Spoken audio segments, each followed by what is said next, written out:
Neither. So it literally stops right here. So you just see your hand in between your legs. Oh. Yeah. All right, let's show the third leg.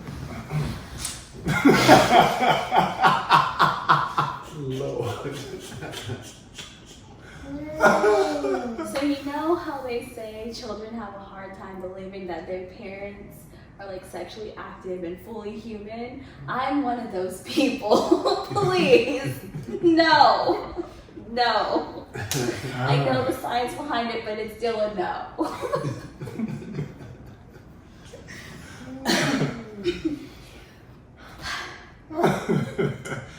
Hello to the village. Thank you guys for tuning back in for another episode of the HOTC podcast.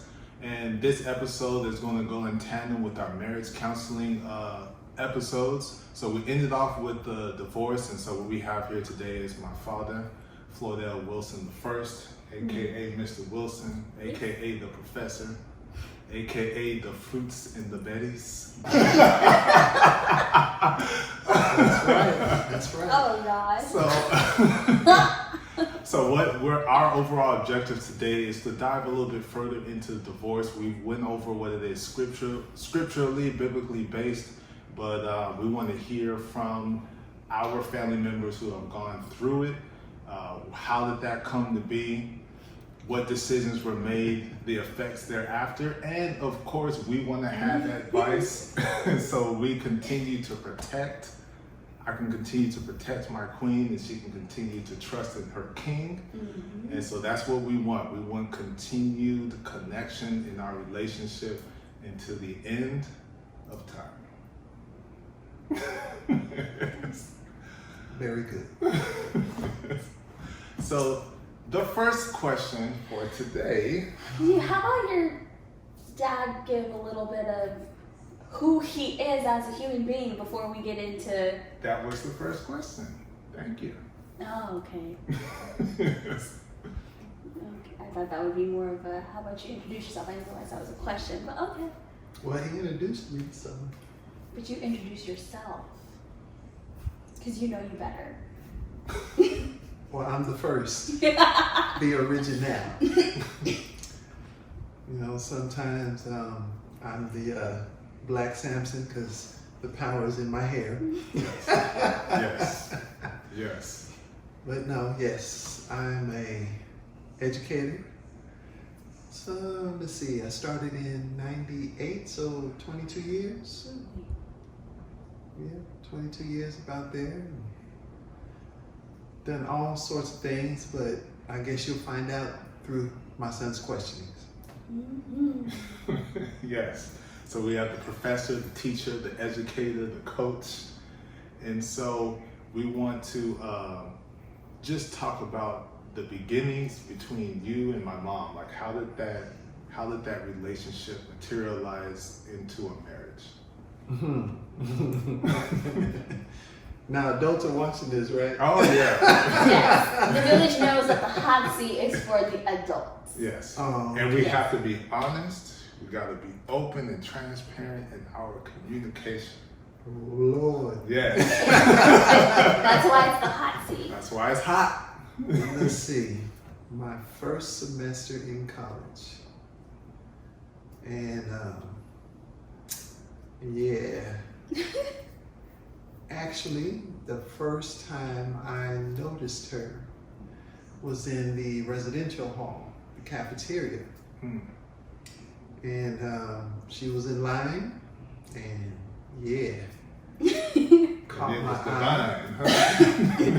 Yeah, and unknown to me, she was trying to fix me up with her friend. Oh. And we lived in the same dormitory hall, not on the same floor. Okay. Okay. It was co-ed. The first 2 floors were for males only. The top floor was for females. And we had a little study hall session, and I did not know that she was trying to push me towards her friend. They introduced themselves to me. Mm-hmm. I was never brave enough to do that, but I wasn't paying attention to her friend. I was paying attention to your mother. Okay. And then eventually we had our own little study hall by ourselves. Okay. And then it branched on from there. Okay. Yeah. Study hall as in books. Yeah. And then later on, it became study Anatomy hall and for physiology. me, Uh-huh. because she was my first. Okay, My mother was gotcha. my first. Yes, ladies and gentlemen, it didn't happen until I got to college my first semester. Okay. Yeah. So we have that in common. Oh. We have that in common. Okay, cool.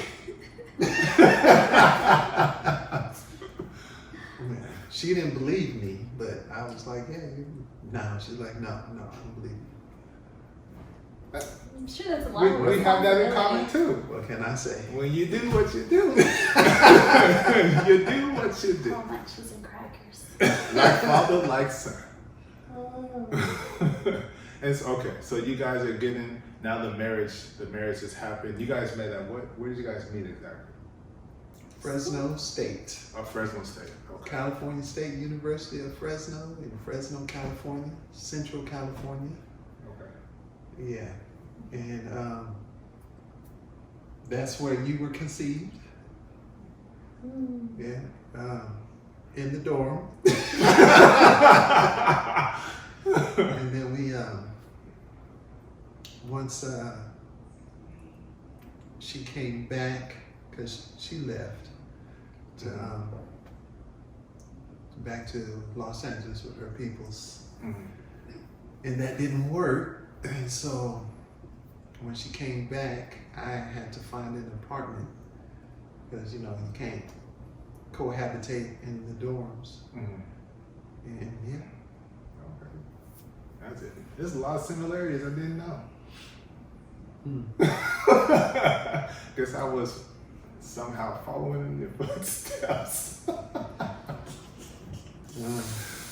Yvonne was conceived in the dorm. It was first time too. And we both had to move out the dorms because you can't cohabitate and find an apartment. Yeah. Okay, so after that, how long was it before you guys actually got married?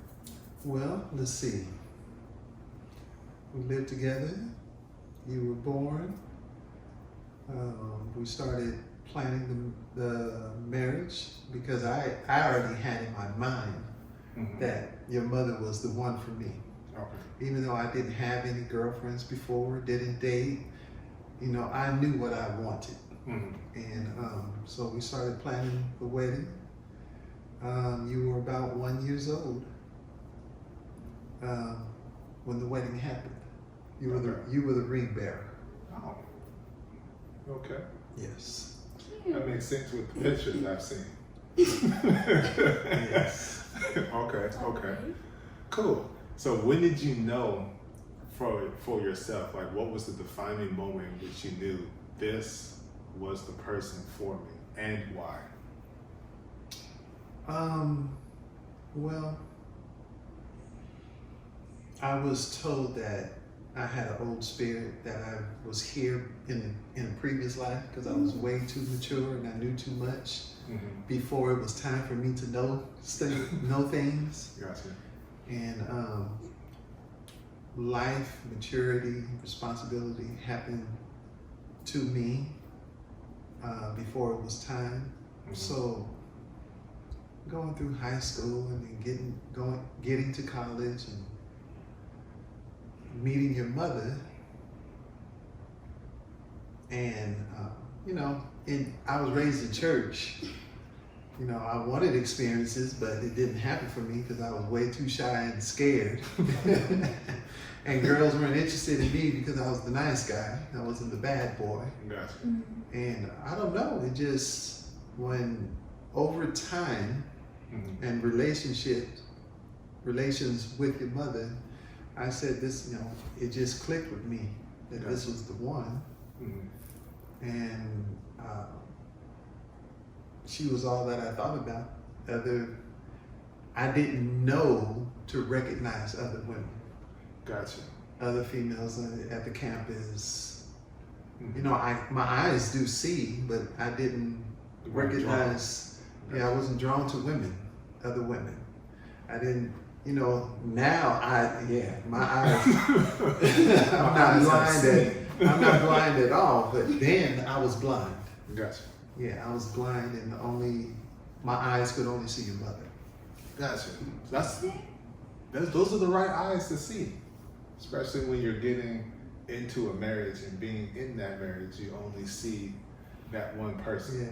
Well, this was long before marriage was even thought of. Gotcha. Yeah. That's pretty good. Unfortunately, my route took it different. I had no choice but to look elsewhere. But Yeah.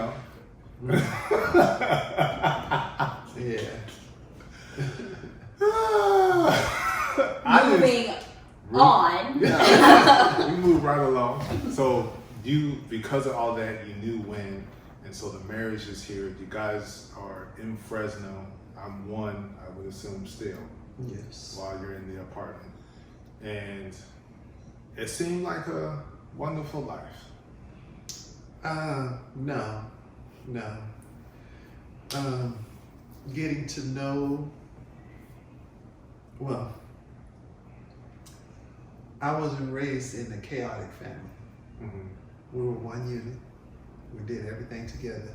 My sisters, my brothers, we always came together with the family. All holidays, it was a family unit. There was no arguing or fighting. That stuff didn't happen. Mm-hmm. And then I see outside of my family circle, and I'm being introduced to issues and arguments, and I was like, this is not what I'm used to. Family, when family comes together, it's a good time. Right. Gotcha. We eat, have fun, talk, laugh, eat some more, watch movies, watch games together. Yeah. And that's parents and children and grandchildren, we're all together. Right. And I was introduced to something different for the first time. Gotcha. So And the then blending was a little bit. I saw the dynamics of your mother's family. And then knowing her trials that she went through, her personal trials. And I see the two combined and how it influenced her, and it helped me to understand how she was with me. Okay. But I knew the relationship wasn't going to last from the start. Oh. I knew that. Okay. And because it seeped into our relationship. Okay. And I just knew that powerful influence of a family was more controlling than the relationship, the love that was supposed to be there between her and I. And all I could rest on was the love I had for her and the hope that I had that things would turn for the better. Okay. The end wouldn't happen that I foresaw. So you're mixing water and vinegar to the best of your ability. I don't know if you could say water and vinegar because there wasn't always vinegar. Okay. So Yeah. I just want to make sure that I understand, because you said you knew it wasn't going to last from the beginning. So you knew your relationship or your marriage wouldn't last from the moment you met her family, or from before that? The influence that I saw that her family had over her and how it seeped into our relationship became an issue.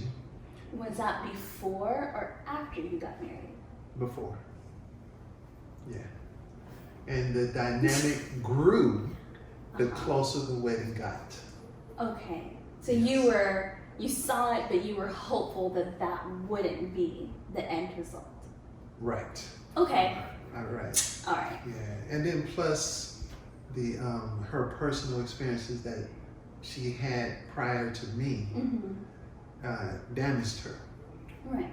So over the years that we were together, it became more manifest, and it seemed like I was the blame for what or whoever did to her before I came Right. along, before I came in the picture. You were blamed. And I was battling those forces as well. Oh. And then, I did my best. I tried. So what gave you the emotional strength to stick with it for 22 years? Well, because your mother was my first love. And that has nothing to do with sex. My love was focused on her. She was first. Even after you and your brothers were born, she was first for me. I was last on the list. Your mother was first on the list for me. Okay. And ask me your question again. So what gave you the emotional strength? And so because of that love and knowing what she had gone through before I came along, within myself, I made excuses for your mother. Okay. I said it's because of this, or it's because of that family influence. Right. And it's because of that happened to her before me. Oh, it's her parents saying stuff, or the family is reacting a certain way. And I just kept making excuses. I didn't say it out loud to her for her. I said it to myself in my mind. Gotcha. And I just excused so much to help me get through that. Okay. And all I did was just focus on our family unit, trying to keep out those influences. Okay. And trying to, how should I put it, coddle what had happened to her previously. Okay. Yeah. So you're back. So you have love for my mom, and that's there. That's prevalent. That's foremost. But I guess to say it's good to know, because we've talked about love overcasting a lot of things, and it seems like your love overcasted all the obstacles, all of her personal barriers, or whatever it is that she's gone through, to still try to be, the knight in shining armor. I understand those are the things that happened to you in the past, but this is me. I'm not going to treat you that way. I'm always going to be there for you, provide, protect, do what it is that I'm supposed to do. Yeah, people, I never use the word love loosely. I never did then, And when I use the word love, there's a meaning. There's my being behind it. Right. And so when I loved your mother, I loved her more than I loved myself, because I would sacrifice myself for her. But you said something that I'm trying to recall what you just said, because you're getting into this love thing, But that's what we do.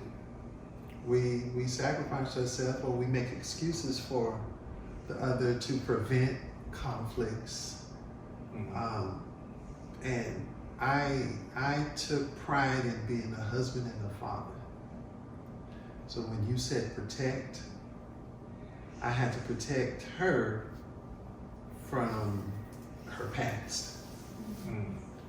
And I went ahead and shouldered everything, even when it came at me, which I wasn't the fault for. I just went ahead and absorbed it. I said, when it came to this marriage and this family, this household, and even though we're divorced, I'm still the head of this household, of this family. I absorbed all of that to protect. And, if anyone has to hurt, it's going to be me. I took it you know, to the extreme, because it upset me when she or any of you and your brothers were sick. God, I didn't want y'all to be sick. Let me be the one to be sick. I didn't want to see y'all uncomfortable.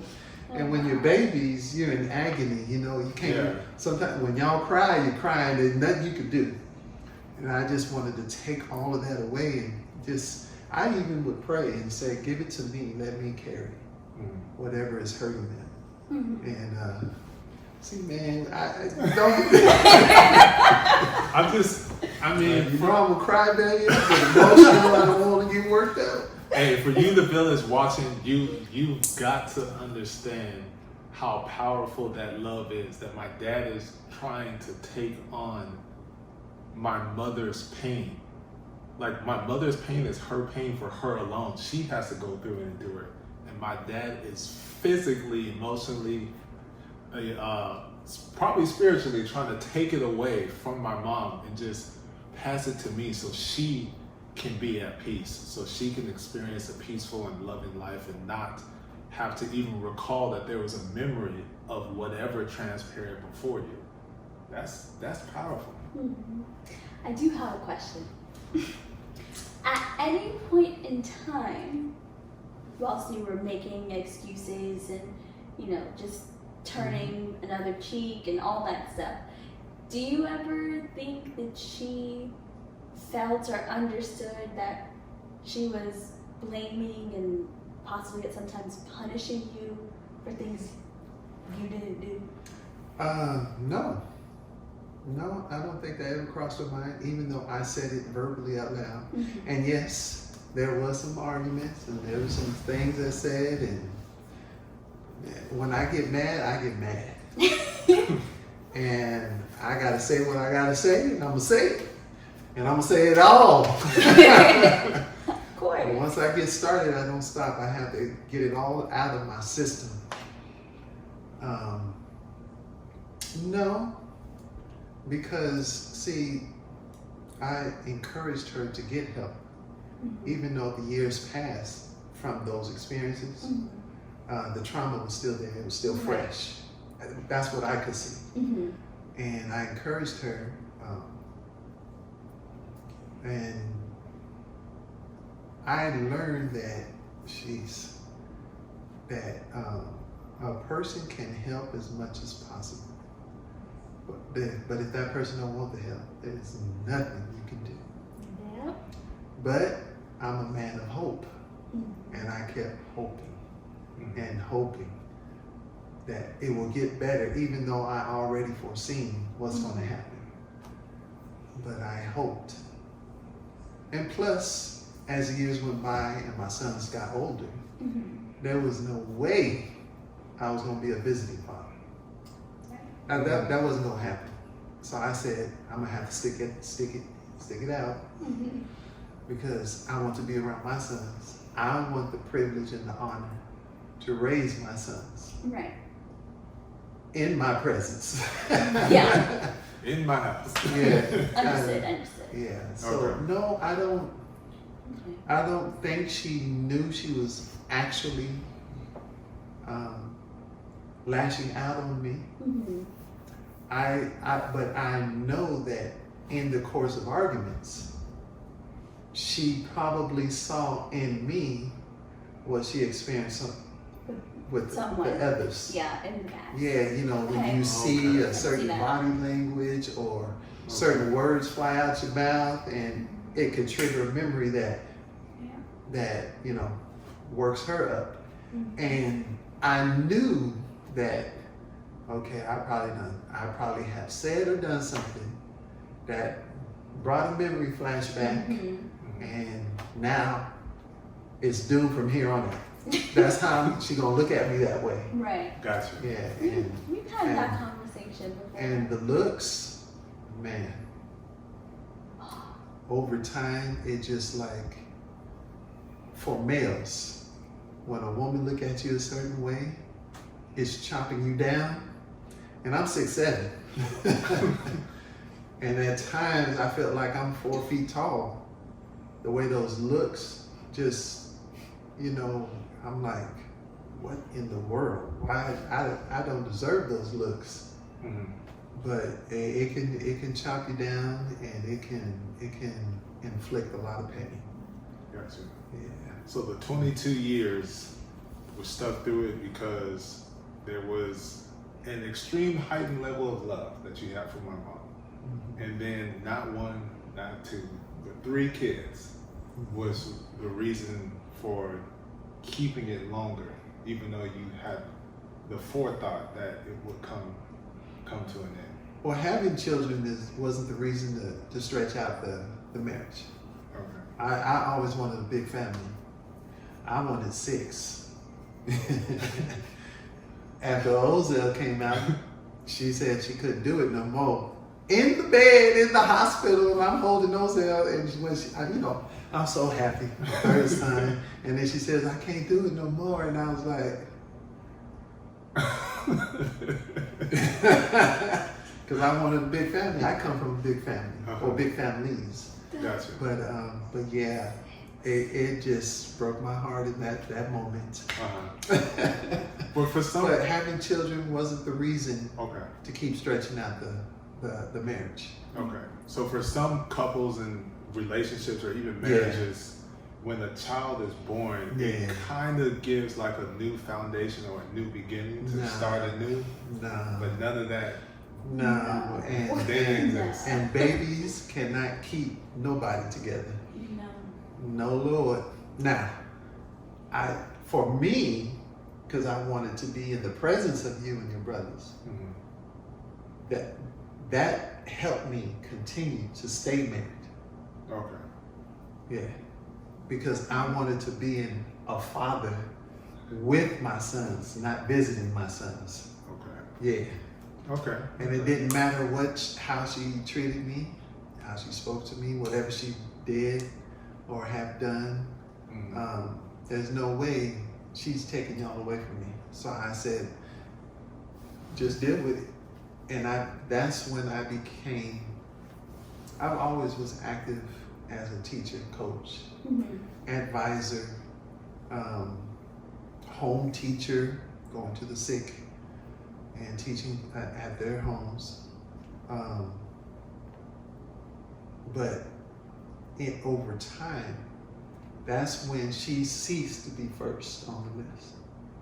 And then it was y'all and all the activities I did through my teaching, being an educator. So first, I just want to say, could you wrap your head around and imagine 2 sets of them? Because I know I couldn't.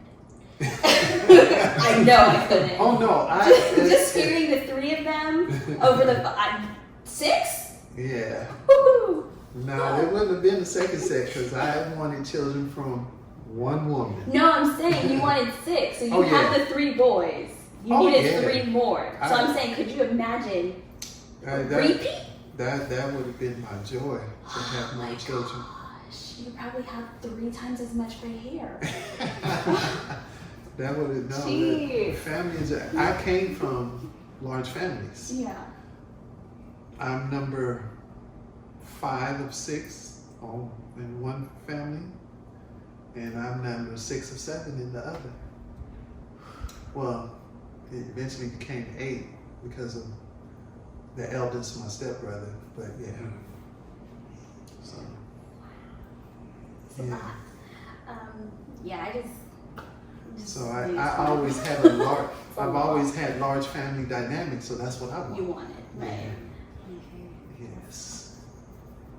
Yes. And for any of you young ones out there that see me, no, I'm not having no more children. I don't want that. That's too far apart. And now it's time to have fun and travel and enjoy whoever I'm with. You know? Right. Yeah. Yeah. No. That makes sense. Yeah. So, could you pinpoint a time, like either you know date or year, or through them growing up, at what point your focus switched from her being first to them being first? When? Yeah, like they started sports at X amount of years, or it was around his middle school time, or just it No, just kind of happened and you realized? It happened, well, like I said, I foresaw it coming, Mm-hmm. and I did not help it to happen. I tried Right. everything I could not to let that end That's that result hope. of divorce to happen. Mm-hmm. So I saw the trickle effects. But when my eldest, around that 7th, 8th grade, that's when I started to see the dynamics increase. Okay. Because, and now, there's arguments, Mm-hmm. and you can't argue everything. So there's some things you just have to let go. Otherwise, there would not ever be peace in the house. Right. We still have memories that we can go back and, laughter and stuff. Mm-hmm. There wouldn't have been any of that if I fought every little thing. Right. And so a lot of the dynamics between my ex and my eldest, I saw it. That's when the manipulation began with working on him Mm-hmm. against me. Mm-hmm. But when high school hit, and I was catching the blame for a lot of what outside people were doing to my sons. Mm-hmm. And with me, I'm the father, and no man is gonna act like they the daddy to my sons Right. and try to tell me or try to tell them when no, they got a daddy. That's me. Right. But I saw that happening, and then I saw their mother siding against me, and I was like, well. And then when she sided against me, he was on her side, Mm-hmm. and I was like, oh Lord, here we go. And so his junior year, that's when it manifests even more. Okay. And then his senior year got worse. And all the whispering and talking, when you're in the house with your own family, there should not be no whispering going on. Like, we got secrets? What's going on? Right. I need to know. But I saw all this happening. Mm-hmm. I couldn't fight it or stop everything. Right. And that right there, I knew the line had been crossed. When you're hurting my sons, and in this case turning one against me, Mm-hmm. and at the same time, the other two aren't being treated the same, Mm-hmm. and not just by their mother, but by her mother's family as well. Mm-hmm. That's when I was like, oh heck no. And especially at this point in time, they're old enough to recognize too. It's not like they're really young and they don't see that there's a difference. Right, well, no. So I'm sure that must have caused a bit more Mhm. anguish for you, because they can kind of tell. They might not voice it, but Right. they can kind of tell. Yeah. You on the right page of the chapter in the book. Okay, now, I know technically this is the you thing, but Flato the second over here, the second. How do you feel hearing your dad talk about this? Because I know you and I have had conversations and we've shared with the village, but to hear, because you're over there like, yeah. So, do you have anything that you want to say? Any emotions that are being brought up right now that you need to voice here on the hot seat? Yeah.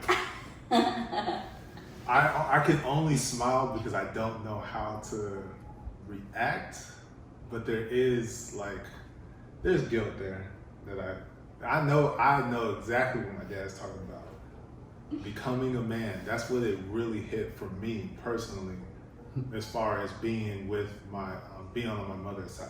Becoming a man. So when you turn 13, you had a Becoming a Man birthday party, and there was a huge argument over who I was gonna go see and why certain people weren't on the list and why other people were.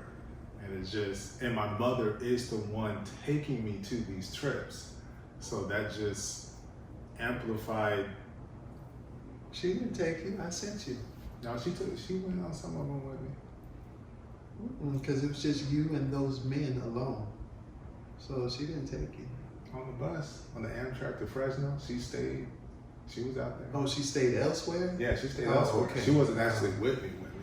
But yeah, so that we started getting closer and closer, and yeah, that I don't feel good about that. I have a Caribbean side, a Belizean side, Garifuna, and knowing the history of the Garifuna people, the Caribbean people to a further extent, and to the motherland Africa. Children, when they're born, they're under the women. Now, in many cultures, indigenous cultures, the women are on this side, the men are on this side. They didn't really it's like the neighborhood was divided. Right. But once the male got to a certain age, he goes to the father, to the male side, to learn how to be a man. So I wanted to start this tradition with my sons that I figured 13, they're in their teenage years now, adolescents, young men. So when they turn 12, that's when the journey begins. I selected certain men that I looked up to, that influenced me, or the special relationships that I developed. And they were handpicked. Not every dude that I knew, not every brother there are very select few that I can trust that would give or send the right message. And so I selected a few men. And so, he's the eldest, he was the first, so he had to go spend a weekend. And with all the men, this was spread out the whole year. That way, when the 13th birthday came, he has already received wisdom and knowledge from other men that I respect and look up to. So what he's referring to, this big argument, my ex's father was not on the list. And I said, he did not influence me in any way. He wasn't a part of my upbringing or special relationship because, he didn't want me to marry you anyway. He didn't come to the wedding. So, no. This is something I'm putting together. So you don't have to say who gets on the list. These are men. Now, if we had a daughter and we do, coming of age party for her, of course rich women. But no, this, and I'm not being male chauvinistic, peoples. This is just, brothers, you understand what I'm saying. Men, you understand what I'm saying. This is becoming of a man. And culturally speaking, too. I need to select the right men. So oddly enough, you probably were never told, but I remember coming up to you and asking you, "Where's Floyd now?" Because I hadn't seen him at church one day. And you told me, I'm like, "Oh, he's." I forget exactly what you said, and I was like, "Wait, what is that?" He's on his trips. As a young person, even now, I had no problems with asking questions. So I asked, and I remember you telling me, I'm like, "Oh, okay." Didn't know the ties behind it, but I was like, "Okay, that's cool." And then went about my day. But I was like, why is he not here? I put my heart and soul in this. I sent out special invitations and special. It wasn't no real guidelines, but I spoke to each male individually, each man, each black man. And no, there was a couple that were black. Yes, there was. But each man that I trusted my sons with to give them the right information, the right knowledge. Okay, cool. Yeah. All right, so. Yeah, it was very fun. Thank you for your inclusion for that. I just wanted to know. Hey. I'm glad you asked him something because at least a little humility came out. Gotta get it where you can. Oh, So, all right. So at this point, I'm enjoying this. Y'all ask me any questions. This can go on and on and on. well, we're into the adolescence. You notice that there's a shift and lines have been crossed and drawn, and there's allegiances. Yeah. And then I guess the next logical question would be, how did the actual divorce come up? Well, naturally, secrets were being kept from me. And my eldest was being brave long distance on the phone with me, which he would not ever do in person. But he was being brave on the phone. One of his friends is telling me off on the phone, and I'm like, what in the world? And I'm not a cussing man, but some words wanted to slip out. But at that time, I'm on the phone hot. But I look at his mother, and she's smiling.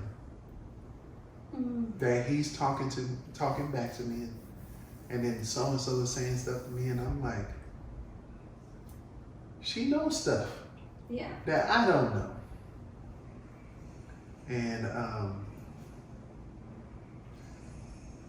the straw that broke the camel's back was finding out that he's expecting a child, and some months had already passed. And see, but what his mother didn't know is that I already confronted him on the phone. Now, even though he's long distance, Right. he does have to yield to me at some point. And because I knew they were lying, both of them. And what they don't understand is I know them like the back of my hand. And I have some scars and stuff, and I can blindly tell you where they're at. Right. So I know them. And as a parent, you can feel your child, no matter where they're at in this world, you know something's going on. Right. Whether they say it or not, you pick up the phone, you can hear it in the tone of their voice, the way they answer the questions, the way they formulate their sentences, you know. And I'm good, but I'm a teacher. Right. So when I read, I can hear the student's voice. I know the language, and I can pinpoint, no, that's not you speaking, that's so-and-so speaking. So when I hear them talk, I hear the lies. Right. And then, I'm very analytical. So I can, I could have been an investigator, because I can piece together and connect these dots and know, oh, that's what it is. So how I'm going to question all around it and trick them into telling me the truth. Right. And I'm good at that. But with him, I had to let him know. I said, so. And then he finally admitted. And so I remember the night. Because when I speak, everybody has to be present, because I don't want nobody lying on me. So. That's good. So he's in college in Texas. And so I had his mother, and the couch was on this side. And so I had them all sit there. RL, your mama, and Ozil. And I'm standing right over there. I needed to stand over there in the distance. And I started asking her questions, and she kept looking at RL. I'm like, why are you looking at RL? I'm asking you the question, answer me. And I said, there's something you're not telling me. What are you not telling me? And it got to a point where she couldn't lie no more. And she said, you're about to be a grandfather. Now you can see that's granite on the counters over there. Yes. Okay. And Mitch, I was gonna slam and tear that out, bare hand. And I had to stop myself. And you can see there's some cracks in there, and if I finish lifting it, it'll break off. But I was that mad. I'm skinny, but there's some strength inside of me. Remember, I'm Black Samson, nigga, my strength right here.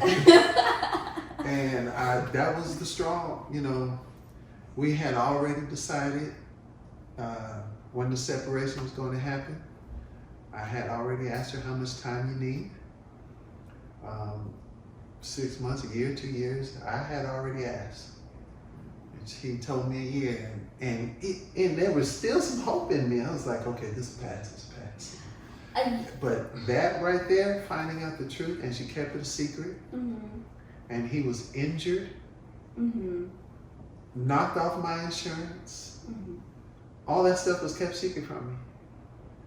And I found out about the insurance because my employer told me. And I was like, see, you, my sons, and you keeping secrets from, I said, no. Okay, I can't do it. I can't do it. And that night, I apologized to Aurel and Ozell. And I said, Ozell, even you more so, because your brothers had the privilege of growing up in the house with both of their parents. Right. And you know, Aurel was a junior or going to be a junior at the time, so he was going to be on his way out the house to college. Well, Ozell is not going to get the benefit of that because he was still, he was barely in middle school. I think he was 6th grade because I held him back. So, but yeah, he, and so I apologized to both of them that night because that's when it was over. So did you said you asked her how much time she needed before we separated. Okay, so when you say so she could save up money because she had a job, and I said, you know, I still pay everything, just make sure there's food in the house. But she even stopped doing that. So it was a separation and then divorce? Yes. Or, okay. Yeah, I had to do it the poor man's way because, when divorce happens, it hits the male harder in most cases. Okay. Especially since I was the breadwinner. Right. Yeah, so that was the strong keeping secrets from me about my own sons, my sons. Yeah. And her family helped keep those secrets. And he followed what they were telling him. Right. And I had to go through a lot of counseling myself, which meant I talked to my circle and had to express myself. That was my count. Yes, Lord, because, woof. Yeah, I was pumping a lot of weight at that time. I was like, oh, shucks. You have some questions? Sorry. No, that's all good. Yeah, just speaking in terms of that, Yvonne was 6 months in the womb when my dad found out. So I guess that could amplify the frustration because you're in the last term. I guess. Yeah. Yeah. Not very proud moments at all. So my question is, before you found that out, you had already agreed you guys would separate? Yeah, that we would separate. And when was that? I had to have been in the house? No, you were already in college. My first semester. You were already being rebellious and everything. Full swing. It was your first year in college. Okay, that's when that's interesting. Why? Because the story has been told a different way. Ah. It was your first year in college. Yeah, because we had already moved into this house, and then he went off to college. Mm-hmm. Yeah, I spent a And year then here. after that, Oh, okay. yeah. Gotcha. For me, it was junior year, high school. They had already. The decision was made, and Mm. that would have broke. No, And because Yeah. it was never my intention to marry to divorce. Mhm. I argued against that. I didn't believe in separation. And man, like, we know what the problem is, so how come we can't fix it? I don't need nobody to tell me what the problem is. I know what it is, and you know what it is, so let's fix it. Mhm. Okay. We don't need no time apart to figure things out. No, I never believed in that. Right. Because, hey, once you start down that road, separating and having, oh, I need time. No, because when that happens, it can happen again, and then more time, and then more influences, and that's a disaster waiting to happen. So Mhm. I was never Okay. for separating. So would that Now might- she wanted it, and I was like, no, we're not doing that. Uh-huh. And I'm like, that's not what this is about. She wanted the time away. That's what you're referencing. Mhm. Okay. So with that in mind, that we're not doing none of that, when my mom became number 2, was there a thought that may have affected her also? Oh, I know it did. Because your mother is spoiled. She's the only child with her parents. She got everything she ever wanted.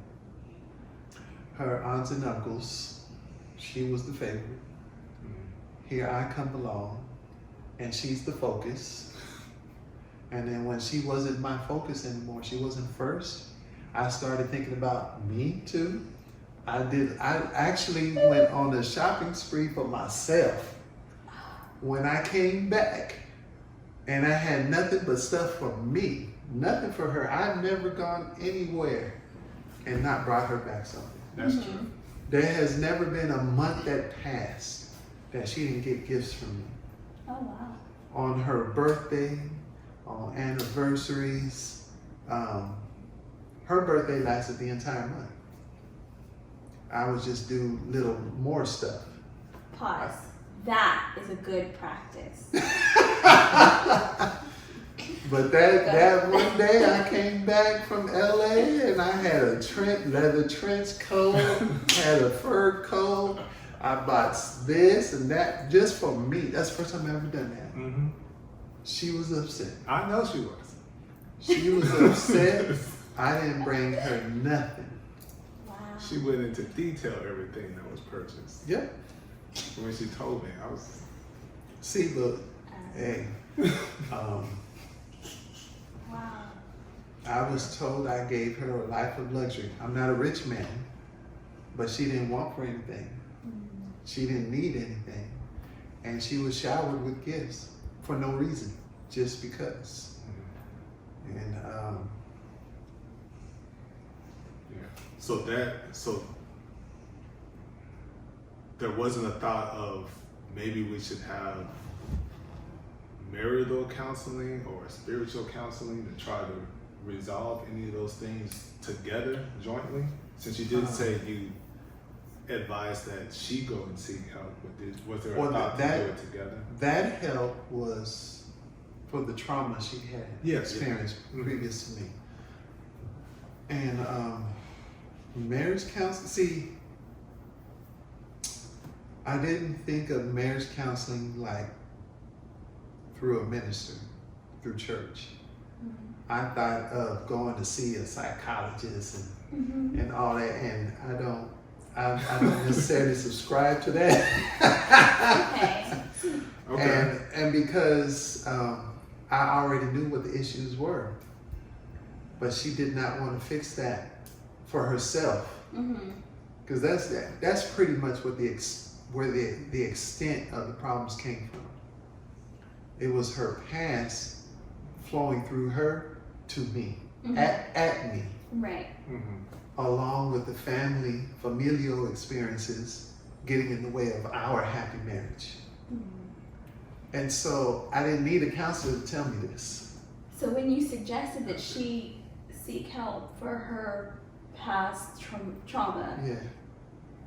were you thinking about a professional? Were you thinking Yes. of her talking about? No, a professional.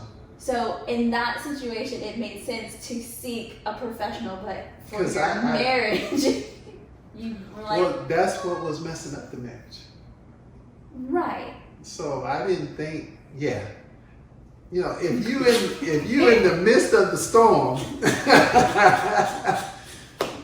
hey, it seemed logical. It seemed logical to me to get at the root of the problem. Right. That's what seemed logical to me. And plus, I was more concerned about her well-being than my happiness in the marriage. Right. So that's Gotcha. where my mind was at. Right. So are you Yeah. getting to the point that you guys are married, so you guys are supposed to be one going into this together, not Into you the go counseling? fix, you Well- go fix your problem because I ain't got no problem. Wow. That. Well, I mean, I never stated it like No, that. I know, I'm just But the way you I know, yeah. Come on now. So it was that, but then it was also the idea that it made sense to have outside, non-religious, therapeutic help when it was just her past trauma, but not for marriage. For marriage, you would have thought religious, but you didn't need that because you knew what the problems were. And for the other, no, not religious, outside help. But then also the fact that, yes, there are trauma that she experienced on her own and she needs to work through it. However, as being a married couple, you guys could. Because sometimes there are. Just go There- ahead and say it. Sounds- When she has a problem, we have a problem. You trying not to say it. I'm trying so hard. Hashtag emphasis on the Clarks. I'm telling you, I'm gonna get a shirt.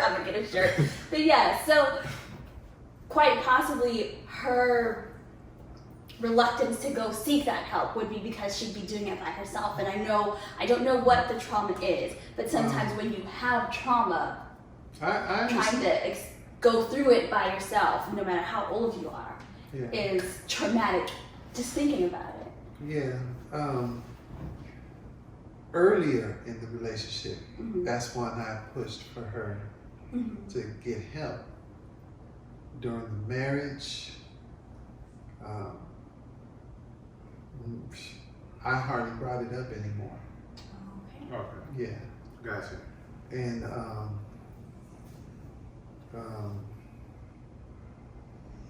and she was very adamant against counseling for that. She kept saying, I'm fine and I'm fine. I don't need to go see anybody for that. And at one point, I had in the back of my mind, her parents need to know this because they didn't know. But when it came to the separation and eventual divorce, I finally expressed that I considered going to your parents and telling them, just to try to save any of this. Right. But it was a struggle, and I did what I thought was best. And still being in a relationship and still getting upset and having arguments and still having to fall back on making excuses for her in my own mind and still arguing and trying to put out this flame and that flame and then dealing with the outside influences at the same time.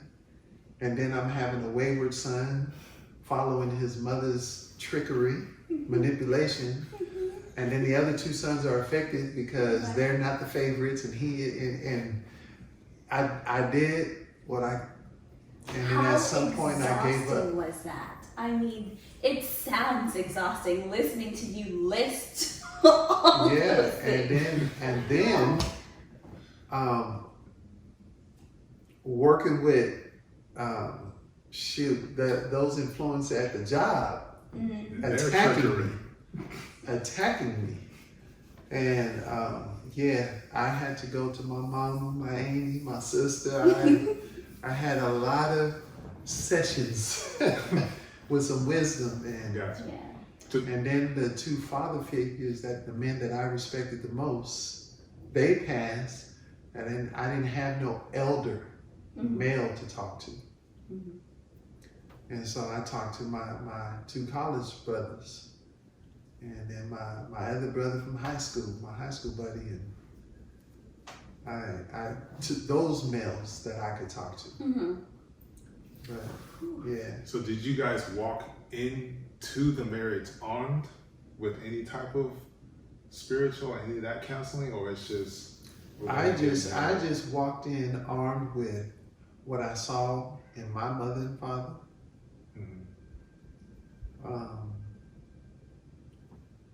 And I was in church all the time, so I heard the message. But the biggest influence was mama and daddy. Okay. That was my biggest influence. I saw that example. That's what I wanted my marriage and family to be. From what they showed me.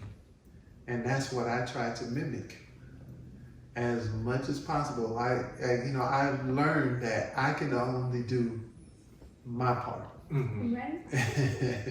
Your Uncle Rodney, my brother, he said, if my percent is 80%, I'm gonna do my 80%. Just do your 20. So however the split was, I made sure I did my split. Okay. Right. Gotcha. But I could not do hers. And still the underlying problem was, and this is probably me still giving excuses for her, is that past trauma that she went through. Well, I mean, That wall that was erect never came down. Never. No matter how much I showed, no matter how much I expressed, no matter how much I gifted, nothing. It didn't elicit that response. right. But as soon as I got upset or she was mad, oh yeah, that came out clear. Of course. Yeah. So my next question would be, I forgot. You have a question? No. So I got it. So my next question would be, you said that was a major contributing factor to the dissolution of the marriage. Was there anything else, like a lack of affection, a lack of support, a lack of communication? Well, of course there was that. Yeah, it was all of that and above. Okay. Yeah, that you can keep adding to that list. There was a lot of that. Okay. Yeah. Were there any attempts to like, this is how I see love, this is how I need you to give it to me, this is the type of marriage that it is I'm trying to get? Yes. Yeah, there was yes. Because if I'm giving and showing, give it back to me. Okay. At least at that level. Gotcha. Because no woman can outgive me. Now they probably can, because I've been hurt. So it's hard. It'll be hard for me to trust all the way, because I'm going to always have that. I've seen that before. Gotcha. Right. But I try not to let that grow in me. I just try to accept people as they are, Yeah. But there was a lot of that was a reoccurring theme, because the golden rule: do unto others as you want done unto you. And if I'm giving and showing and all of this, why can't you give it back? Right. But that goes back to that wall never came down. It never came down. So it seems like you lived in a marriage where you were making sure my mom was seeing her the value, but it was never reciprocated. Right. Her But- love tank was full and yours was completely depleted. Yeah. Or at least it felt that way. Okay. So Now now, she says I was controlling, but that's a different side of that. Can we dive into that? controlling how? Were you giving informative information? And she wasn't hearing and listening to the information? Well, or? she would throw out that I would dress her, buy stuff, dress a certain way and stuff. And I was like, well, that's how I met you. So, and I like the way I met you. Now, remember, I was very green at the time. And so, but when I saw her in certain outfits and certain styles of clothing, I'm like, yeah. And she had the, Pause again. Another good practice, buying what you like to see, buying. Another good buying. Go ahead. So yes, I bought what I know looked good on her and what I like to see. And what I saw, that's how I met her. Right. And so I was just keeping it going, Right. I mean, why So not? she said that was controlling, that I kept her dressed sexily. Did she not? Feel that way? Yeah. As time went on? I mean, personally, Oh, no, within her own body. Oh and no, skin, she didn't like herself. Okay. And I knew that because we had talked about it. She's a well-developed woman, and so she developed early. And you know how kids are, and you know how Yes. other girls are, very mean. Very cruel. And Yeah. so she dealt with that, and then plus the trauma that she experienced and the different comments, not just from strangers but from family. And so she did not feel comfortable in her own body. Even though she had a body, she didn't necessarily care for it. Right. And I bought to accentuate that body. And so, because I like what I saw, and so I bought what what helped promote the features. So this will be my first time doing this with you. Just know that I love you. Yes, because. So, what I'm hearing is, she said, I don't like this, and I don't like for it to be promoted, and you said, but I do. Here you go. To accentuate what I like. Is that correct? But that's how I met her. Okay, but she just told you I don't like. But that's how she was dressing when I met her. But now she's telling you I don't like. So if she goes out and buys something that accentuates, then she must have liked something of it. But if you go out and buy something that accentuates, and she just told you, I don't like that. I don't like for you to do it. Now watch this. Why would you do it? Now watch this. Wait, but I need you to answer the question. I'm gonna answer you. Don't answer me with a question. No, it's not gonna be a question. Okay, go ahead. I'm gonna answer it this way. We go shopping. You guys were together. Try on this. Try on that. Try on this because I love shopping. Oh. Do you like this? Do you like I that? hate shopping. Yes. Yes. Okay. Try this on. Try that on. Do you like it? Yes. Yes. Okay. So it wasn't that you just went out and bought stuff and brought it back to her. She tried things on. Sounds like that's not- misleading. Yeah, because I'm saying that's not what it response. sounded like when you said she said I bought stuff. You But guys when- were together. Yes. Okay. And on the times we weren't together and I brought stuff, it was on the same thing. Okay. The same styles.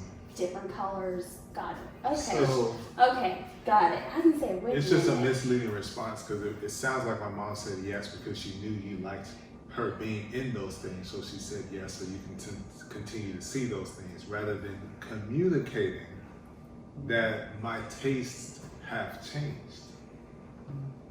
That's what it sounds like. That's why I was asking, was communication one of the... Yeah. Okay. That's not just what it sounded like. That's how it was. Yeah, no, I get that now. The way it was phrased before, there wasn't an understanding that she was present when the initial, and you just continued to build upon that. Yeah. So, okay. Okay. Got it. Yeah. That is very There was a lot misleading. of. Oh yeah. That's very misleading. There was a lot of. How can I say this? There was a lot of confusion in her responses because it can't be yes here and no there, Right. Well, or no there and yes here. Like, because this was funny. We went to Hawaii. We went out shopping to this flea market, and This is the honeymoon. was it the honeymoon? 5 years later, I think it was the I would honeymoon. like to go to Hawaii someday. And so we went to this flea market, and being me, I saw these little short shorts, and I was like, yeah. And I knew what size to get to. Accentuates. Yes. And this lady kept saying, not your size, not your size. And I was like, yes, this is the size that'll fit it. She will fit it. Yes. And so she got mad at the lady and said, and then she was like, I'm buying this. And I was like, yeah. Wait, why did she Show get mad me at the lady? Because the lady said that ain't your size. This is not for you. This is not for you. And that's what got her. But I was still happy because she was advocating my position. Oh, my cheesy cracker. And then she wore it proudly, and I was like, amen. Amen again. Yeah, it was like coming to America. There is a God somewhere. I was so Yes, Lord. I was so happy. Well, that's great. Yeah. That's a good memory. Yeah, I wish everywhere we went, there was a woman saying there, not your size, not for you. Yeah, we wouldn't have no problem about dress code. Gotcha. Okay, so that was one example of how she said that you were controlling, Yeah, but by what you would buy her, even though yeah, information would lead you to buy that type of stuff. Okay. And I would counter, how am I being controlling when I bring home the check and give it to you? You handle the checkbook and the bills, you know. I showed you how I want it done, but I left it to you. Right. And you're free to come and go when you please. Go visit family, go hang out with your girlfriends or whatever. I got the boys, you know. Right. I was like, how? But Where's yeah. the control? And we frequently went to LA. All four of us. Yeah, it was a family of 5. Oh, I know. Just In case you guys didn't catch it. gotta be honest. Part of the podcast. Got 4 to. of them. Yeah. From a family of 5. Mm-hmm. So. Okay. So I think we all have a clear understanding on the beginning and then what led to the divorce, but in divorce it affects other people. Yes. And it affects them in different ways. In some cases, it causes some trauma, which could lead people to do different things. So. Yeah. Well, that I knew, but I tried my best. Because I told each of you, my sons, that this has nothing to do with you all. This is me and your mother. You know, we had a relationship before y'all came along. So, you know, you weren't the reason we got together. So you're not going to be the reason why we're not together. And I just kept preaching that. I'm like, this is not like the TV, not like the movies or the TV shows, and you're supposed to be like, oh, it's my fault, and, you know, no. you're not catching no blame. Well, you shouldn't catch any blame for this. Mm-hmm. And then I even admitted that to arrive to this decision, I had to be selfish. And I'm not selfish, but I had to be selfish to think about me in this Right. case. To be honest, I did have to come to that conclusion that I can no longer be unselfish and endure this anymore. But at the same time, I tried to prepare you and your brothers for it. And I told you, you don't have to choose. We're still both your mother and your father. And if I ever catch you disrespecting your mother, Yeah, you're still gonna have to deal with me. Now, even though I know the two bookends, as I call them, because Aura's in the middle, but the two bookends were still disrespecting their mother and loud talking. I knew that Mm-hmm. because I can tell by the way they come back to me.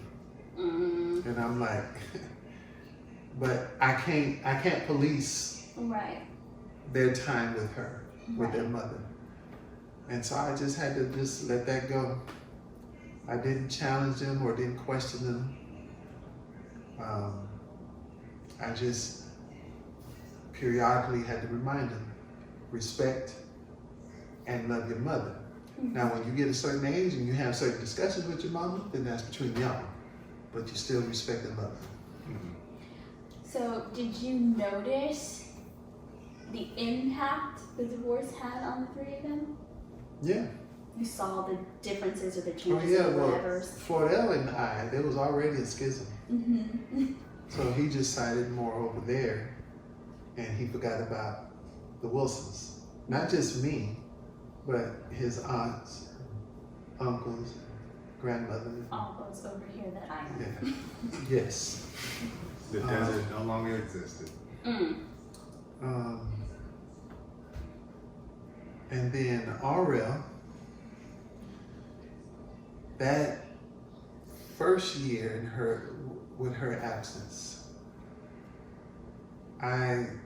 we had a lot of conversations. Mm. Many conversations. Aurel opened up to me at times. But there was something that I did not know it affected him a certain way. Because basketball wasn't clicking like it should. And knowing my sons, I know how they play, I know their potential, I know how but there was something wrong with Aura. I'm like, what's going on? Why are you this and that? Mm-hmm. And then it was towards the end of the season when he finally told me. And I'm like, all this time? And you finally say it now? He said that it affected him because he didn't see me and his mother sitting together. Right. He would see her over there and see me over here. Right. And that affected him. And that messed up his game. Mm-hmm. And he eventually lost the playing of the game. He could still play. I bet you can lace up right now and still play. I still believe he can go overseas and become a pro. Mm-hmm. But when he's on the court, he can't function like he. And so it affected him that way, and then plus, he didn't trust women because of his mother.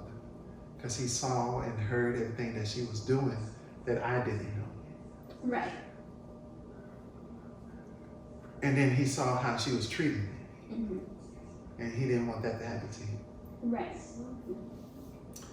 And then Ozell's a different.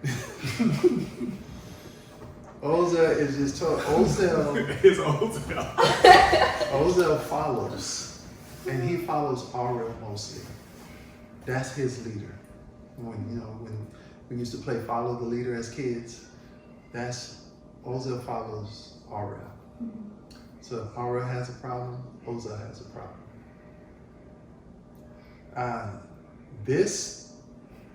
Knowing Ozell like I know Ozell, this didn't affect Ozell.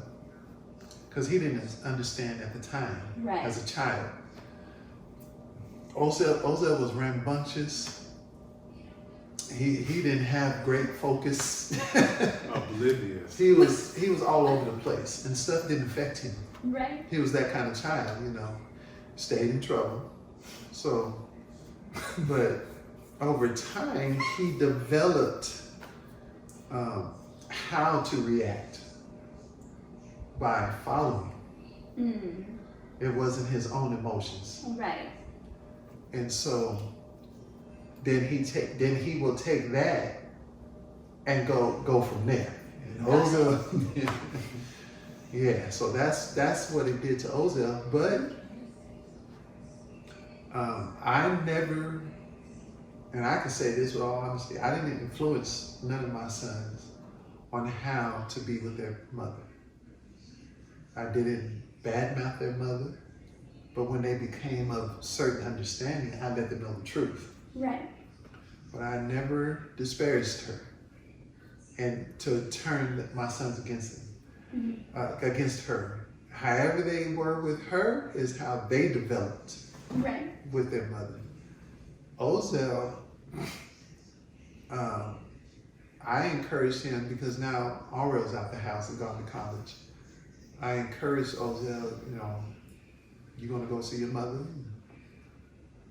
Or he would say, I'm going to see my mother. Okay.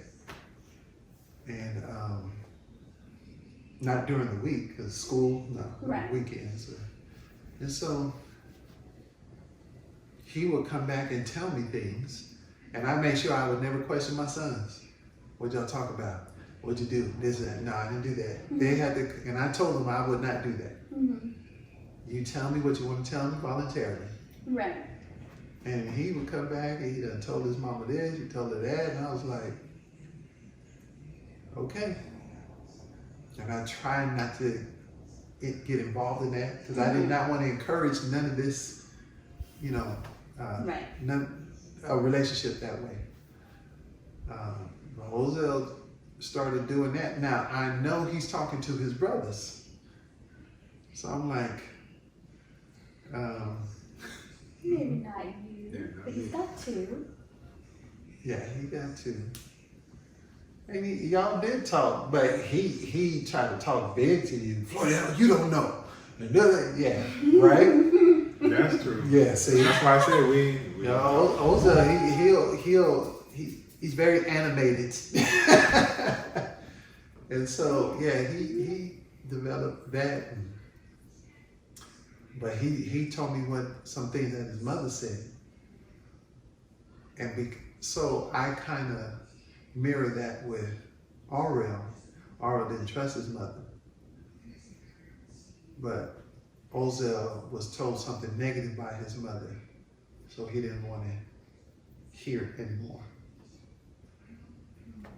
And then over time, he finally told me that he didn't want to go visit his mother because all she does was badmouth me. And he said, that's all I hear. And I was like, in my mind, I'm like, I never knew that because he never said anything. Right. And then that finally came out, I'm like, wow. And he told his mother off about how, because I didn't get to see your daughter. Oh. And so you're going to keep Ivana away from Dada too? And he told me that conversation. I was like, Ozell's showing some maturity. He's showing some understanding. This is foreign. But I just left that stuff alone. Right. Yeah. But yeah, I knew it would affect you all. I didn't know it would go to this great extent because I figured that what I put in y'all, you would be mentally stronger, not taking into account the opposite that's coming at them. Right. I pride myself at anticipating, like chess moves. Oh, There can be a plethora of moves coming at you, and you got to be ready to counter all of them. And I pride myself in that, being the head of the household. I got to be ready to counter whatever's coming, and I got to see it coming. And there are times, no matter how perfect we try to be as a father, a husband, head of household, there's stuff that's gonna slip through and blindside you, and you're gonna be like, I should have saw that, but I didn't see how it was gonna affect my sons Right. individually, and how now the eldest is bridging the gap now, while the other two are burning the bridge. Right. And I'm like, well, how the heck did that happen? But life happens. Life does happen. Yeah, so yeah. Yeah. So, the eldest. In learning about, finding out your discussions with me, and I'm sure your people, about, you know, what happened with your parents, as your dad said, you're, you know, remaking the bridge. What led you to remake? Because there's all that history there. Yeah. This is and that is, and you're doing your own detective work and looking at the chessboard and the pieces, because he tells me about that all of the time. So, what got you to the point of, you know, bridging the gap, mending that bridge that was? This is what happened.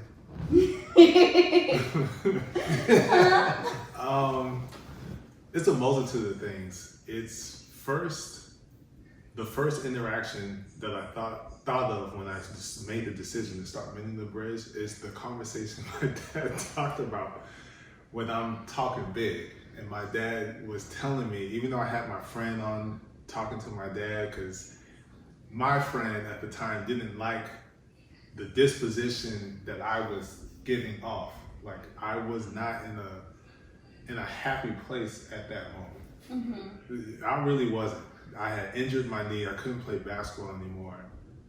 Fell off. We've had our conversation stuff I was doing back then. I fell off. So I wasn't in a happy moment, but that conversation, well, you should just come back to COD, get your mind right, get it together, go play at COD, and then go off to another college. So it goes back to that, because had I made that decision, I would have been better off, because I would have been, because my dad is a powerful trainer.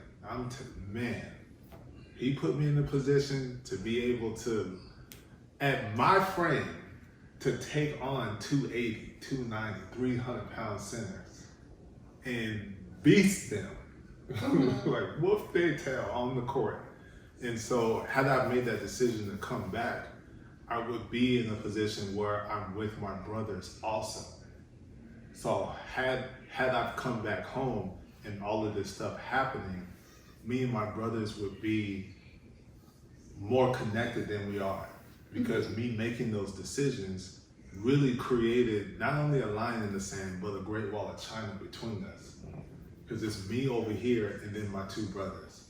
And as time continued on, these are years now, it's hard to tear down such a great wall between me and my brothers, to get back to FLO, to get back to all of us here goofing around for the holidays. Like, we're so far removed from that. It saddens me and it hurts me, because I'm the oldest. Mm-hmm. So I'm supposed to be able to, no matter what, be able to, hey, you come be here, and that's where we're gonna be. And when I say that, it's off to the wind with the words. It doesn't resonate. And so that's one factor, and I still regret that today. It hurts. The next thing is, once I got in, as my dad said, and it hurt. I'm gonna be honest, it hurt, but then it made sense, because I've always looked for the recognition of dad telling me, "You're a man." Mm-hmm. But my dad said, "You're not a man. You're in grown man's shoes, having to take care of your family." And Aurel is developing more into a man than you are. I don't know if you remember saying that, but yeah, I do. That I know exactly what I said. That was That just destroyed me. That really hurt. So, Right. and Yvonne's mother is there at the time, and I just, oh, Jesus. So my dad said that, but still it put me in a different mind frame, because now I do have to be a man for my own family. And some of the things that my dad was trying to prevent from happening with us are some of them, not even to that close to the extent, are the same things I had to face myself. And so that gradually led me to mending the bridge, because I started to see all the wrong that I had been. It's nice to hear them say it. Yeah, well, anyway. all the bad decisions that I made, not only as an older brother, but as a son to my parents, and me making that decision possibly could have promoted my brothers inadvertently making a decision. Mm-hmm.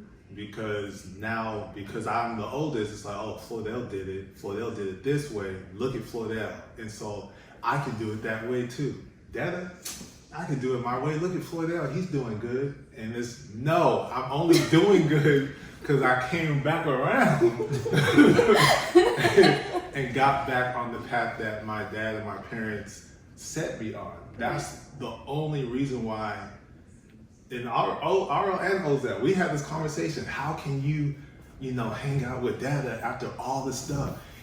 When you needed a car, he said no, he wouldn't help you. When you needed an apartment, he said no, he couldn't help you. When you came back home, he kicked you out the house. All of this stuff is because I saw what my dad was doing on the grander scheme of things. So it's not just, oh, the checker game, you make a move, I make a move. It's, oh, you made them, oh, shoot, let me think. We playing chess, we ain't playing checkers. So all the decisions that my dad was making were just to prepare me to become a man. So I just needed my dad. So. Just that simple. So Kind of makes me think of, since, we are religious Christ believers, the relationship we have with God, our Father, who we need, who helps direct us and puts us on a path. Kind of, it's amazing how He wants marriage and families to mirror Jesus Christ with the church. I mean, it's full circle, right? Yeah. Full circle. So my thing now is trying to get them to see that. Mm-hmm. So I know it's tough to battle, because they see me today in this lifestyle around these people, and it's like, that is the path I gotta go. And it's like, no, remember Dada said, Flordell, you just like learning the hard way, don't you? Like you just hard-headed, hard of hearing. You're selective listening. So they forget all of those things, and it's like, you don't want to go down. You just don't want to go down that path. Learn from what you did. Yeah, They don't have and even me coming back, because technically, I never left the Wilson family.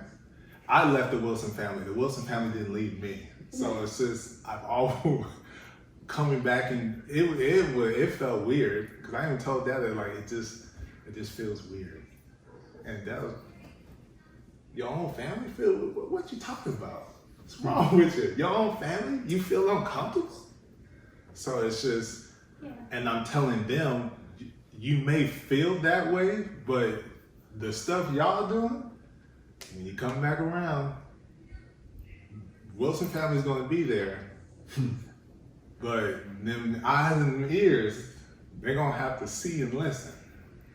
Because once you open your eyes and your ears, as Dad always say, open your eyes and your ears, then you'll actually see the decisions you made you didn't have to make. Right. Like, there was an easier path to go about. So yes, divorce has affected all of us, in a different way. It ended my first relationship. Well, God is good that I found my wife. That's all I can say. Don't Not want the to best cast, relationship. not trying to cast any aspersions on any of the mothers of my children. Love them dearly. But I love them from over there. And it's funny, you know, because I would tell my circle, I said, you know, as a teacher and a coach and a mentor, and I am a father figure to many of my former students. Still to this day, I get phone calls, or they come and visit, or they bring their families. And I meet male and female, girls and boys, and everything that's in their closet, I know. Even female, even the girl students. But they want my advice, and I'm a father figure. Right. And I'm like, I can help all of them. And look at mine. I don't understand. I can be a father to all of these, but my own shun me. That You don't know what you have until you lost it. I did not. He lost it, realized, and came back. Oh yeah, and he saw confirmation to those who gave him advice. And then I said, when they say this, this, and this, that's going to confirm that I wasn't lying to you. Right. And when he came back, they said this, this, and this. I said, I said, now you know I wasn't lying. Right. But yeah. Yeah, so all of that taught me a lot. It led me back to the becoming a man, all the lessons that I've learned. And when you, being the oldest and being the leader is more than making decisions for yourself because you think you're making the right decisions for yourself and in your own best interest. You gotta take into consideration when you make a right turn, that your right turn may lead people to the left. So my decisions that I made, I feel have led my brothers to make their decisions. So had I led the right way, I believe we would still. You know that saying when you throw a rock into the pond? Ripple effect? The ripple effects. You don't know what it did on the other end of the pond. Now, this is a family of 5. Let us all throw our own rocks in. See how it affects those other ripples. Oh, yeah. And that's what happened. And those that, I couldn't see that. I couldn't see that what I do plus what each of us do combined, how that's going to affect. And that I didn't see. Right. All I saw is simply me and their mother separating, in that only. I didn't see the other ripples that were gonna manifest. Yeah. And you can't predict it. You can do it. And I knew that I could only do so much to prepare them or to guide them through it. I was just hoping they would just grasp a hold of that. And hopefully that was strong enough to not allow the other stuff to come in. Right. But I couldn't foresee what was going to come in. Right. And yeah. Yeah. And I think another thing that's, well, how I put it is the ripple effect, yes, the wave gets larger and larger, but once you hit its peak, it comes back and creates, what is it called, a tsunami? Yeah, the wave comes back this way. So for me, that's how it felt. I got so far out, I couldn't see that there was the man upstairs that opened my eyes to everything, and I came back ashore. Yeah. So I think it's going to be the same. It will be the same with my brothers. It's just it's going to take them the time that whatever it's going to take. But all I can do is do the best that I can do. And I can understand to some degree the reason for being distant and want to be apart and want to get to know the other side of the family. Because growing up, to some degree, they don't remember all the time that we spent with the other side of the family, but we never grew up with the side of the family. So Right. it's always like a visitation weekend thing. And so there wasn't a real connection, get to know. And speaking to them, that's what they're trying to get. To accomplish it. Yeah. So once they have done what it is that they feel they have needed to do, they'll be back and I'll be here. Well, I think that this was most informative. Yeah. So in closing, any advice you would want to give us, because a part of the HOTC podcast, as far as what it stands for, is the blending of families, but more so, if we can't be on one accord, there will be no blended family. Like, we have to be on the same page. Our marriage, our relationship has to be strong, so that way our kids see something good, better. So any advice that you have for us? I did not grow up in a household with mom and dad. Right. Yeah. So. I know this. Well, I know, I'm just, Yeah. and they know, but I'm But- just throwing it out there. Your mother and father, but you did have a mother and father dynamic that you grew under. Your grandparents. Yeah. But I understand. It's not the ones Yeah. that gave birth to you. So I didn't have the mother and father biological. I did have some semblance of that type of household where there Right. was my grandpa and my grandmother, Yeah. but their dynamic was completely different Yes. than yours. Completely different than yours. Yeah.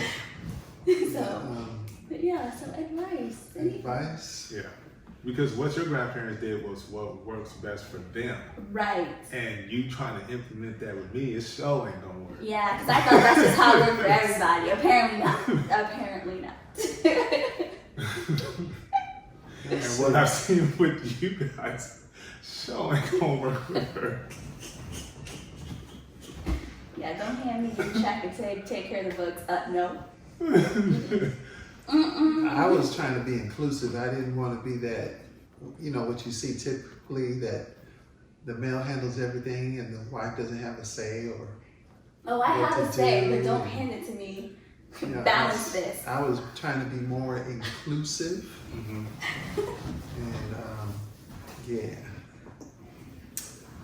and advice. Yeah. Well, From your experience.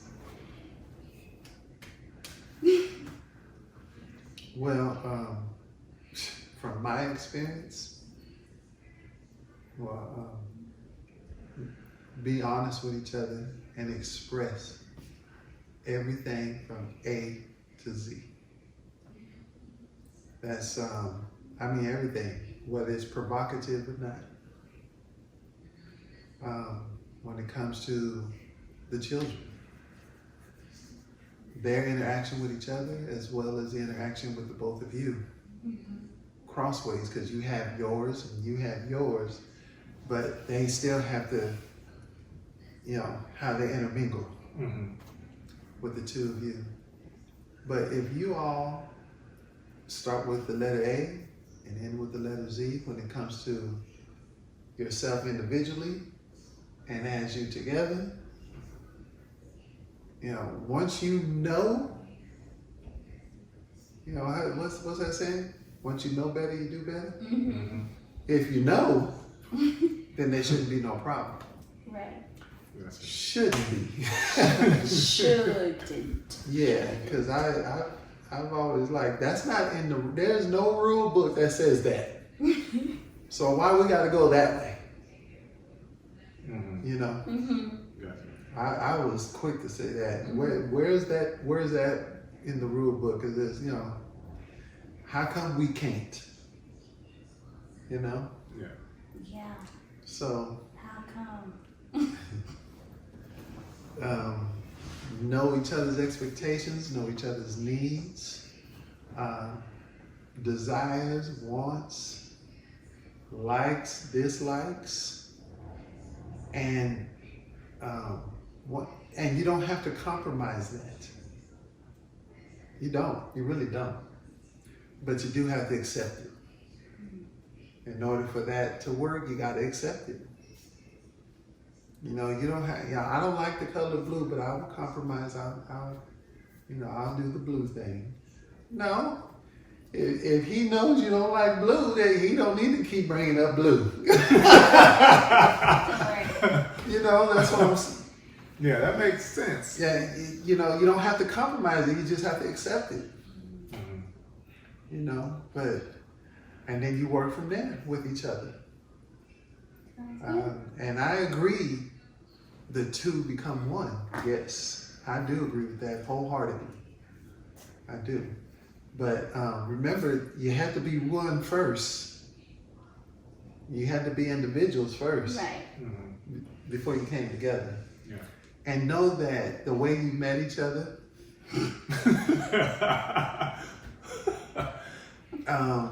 well, she always been grown, so she's already at her maturity level, and but know that as people grow, Right. you know, they mind changes and stuff. See, I don't expect that, but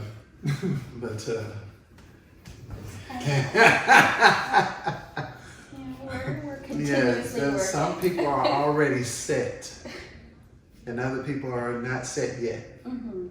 So once you know that, then you can expect there's going to be some changes. Right. I didn't know that. I knew I was set. My mind, you know, I was already set and ready to go. I know how it's going to be, yeah. Mm-hmm. But I did not know her side. Right. Gotcha. And so you have to share that. So, you know, everything from A to Z. And as long as y'all discuss that, and you know, it's a discussion. It's not an argument. It's informational. Yeah. And then once you know the information, you know what to do with it. He's not talking about informative information. He's talking about actual information. Yeah, it's informative. No. It lets you know what you did not know before. Informative information for point out is critique. In case you didn't know that. It's informative information. Yeah, this is just not expository essays. But yeah, that's key right there. And know the pleasure buttons. You know, and my daddy and my mom, I had never seen them argue. Now, you know, you see fussing going on. Mm-hmm. But I never saw them argue with each other. My daddy fussed. My mama would slam dishes.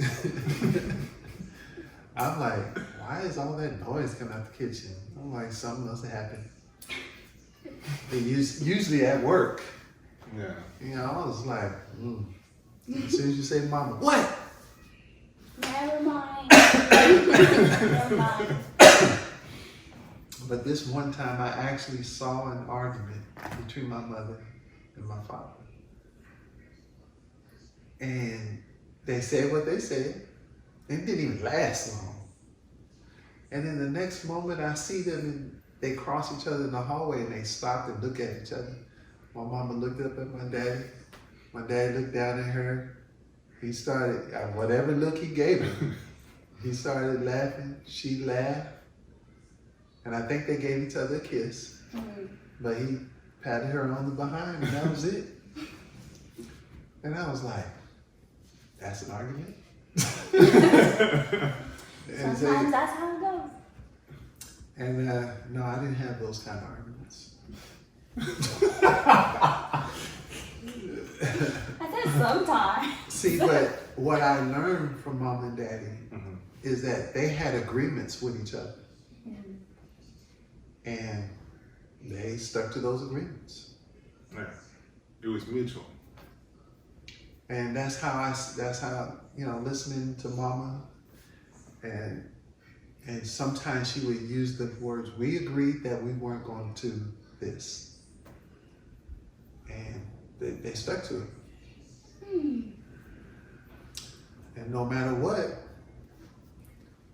those agreements weren't broken. one side had to make sure that the agreement was intact, Mm-hmm. Yeah. no matter what the other side did. And they, until death do us part. That's good. I like it. And y'all will be till death do you part. Why? Because this was so long time coming. No, because when I have these feelings and I speak it, it happens. And some things I don't speak because it don't happen, so I don't want to speak it. But you can ask my sons. Whatever I have ever said, it has come to pass. You're just words. I always get what I want. It's like the same thing. Yep, I'll be saying that. Anyways. I always get what I want. In the end, it happens. Sometimes He you got gotta what he do- Because wanted. I too want Oh Lord. Okay. So thank you guys for joining. Thank you all for watching. I hope this has been entertaining. This is probably going to be the longest podcast that we're gonna podcast episodes that we're gonna have. Yeah. Because it is origin story based, and then we get into the nitty gritty and end with advice. So I want to thank Mafaja for joining the Hot Seat podcast, giving a little insight on divorce, how it came to be, giving us advice on how to prevent and move forward. And yeah, so you guys know where to find us? Mm-hmm. You know where to find us. Facebook and what is it? Instagram. No, Facebook is Life with FLO. Instagram, the Hot Seat Podcast, and then YouTube channel is also the Hot Seat. It's Living with FLO. It's Living with FLO, Yes. like I said. All right, we'll see you guys next week, and we'll be. You probably should have Here with explained my mom. what FLO is. Do they know what FLO is? Yes. Oh, they do His- know? He spoke about it in his origins. Oh, okay. All right. Yeah. Thank you all so much. All right, later.